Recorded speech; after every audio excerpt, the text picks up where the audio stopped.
Tahir Ozkul's lungs are so badly scarred that even a short trip to the dog park is hard going. I can't go somewhere easily, I have to carry all the time my oxygen. But yeah, this the short breath is very bad, yeah. At just 46, Tahir has accelerated silicosis, an aggressive form of the dust lung disease. Somebody will become very disabled as a result of shortness of breath. They'll develop quite severe coughing as a result of it. And unfortunately, at the moment, the only treatment we have is lung transplantation. It's left him with an uncertain future, according to his wife, Callista.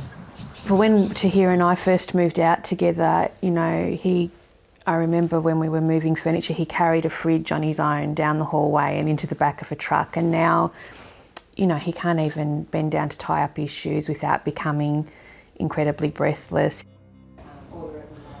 I'm like a snowman, huh? Look at this. Tahir worked at a small Melbourne factory where he cut engineered stone into kitchen benches that are popular in new houses. It released toxic silica dust. When we cut dry cutting, we got a big fan on the roof. We use that one, and it sucked all the dust, but still the dust everywhere. I feel really angry that we didn't know how dangerous it was. He's reached a confidential legal settlement with his former employer for breaching the safe limit for silica dust exposure. Tahir's workplace was very small. There's only a few people working there, and these small businesses are not aware of how serious this health condition is. They're not necessarily aware of their obligations, and they need to be doing more to protect workers. Tahir is not alone. There's been a cluster of silicosis cases in Queensland. More than 20 work cover claims have been lodged by engineered stone workers just in September. Of these, 6 cases are terminal with a life expectancy of 3 to 5 years. Tragically, some of these workers are young. It sent shockwaves through the industry. Scott Rigney runs this workshop in North Brisbane and has just had his workers' lungs tested. We were aware it was a risk, but I don't think we really had a good grasp on just how serious it is. You do get told, but I mean, till you start seeing people get sick, I don't think that you really pay as much mind to it as what you do now. 30% of workers working with the engineered stone will develop accelerated silicosis. Senior occupational physician Dr. Graham Edwards is conducting urgent health screening of workers and is warning of another spike in cases. I'm expecting another 300 cases in Queensland alone by December. Is that outrageous? It's horrendous. It's alarming. 50% of those are going to have progressive massive fibrosis. That's just in Queensland.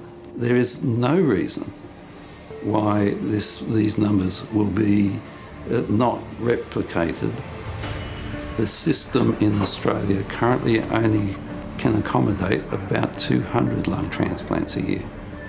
We're going to be adding another 130 on the numbers that I've been given. Engineered stone can be so dangerous when it's cut because its silica content can be up to 90%, far more than marble or granite. It's led to a ban on the practice known as dry cutting in Queensland, something Tahir Ozkul wants done everywhere. But the problem is the dry cutting. You have to stop dry cutting. Use the water all the time.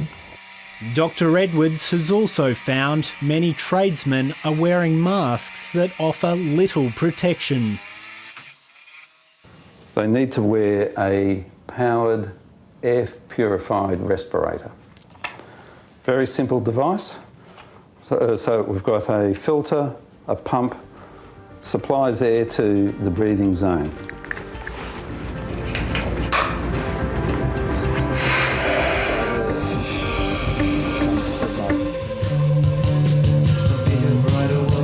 Canberra man Frank Scott has driven to Cairns hoping some sunshine will ease the burden on his scarred lungs.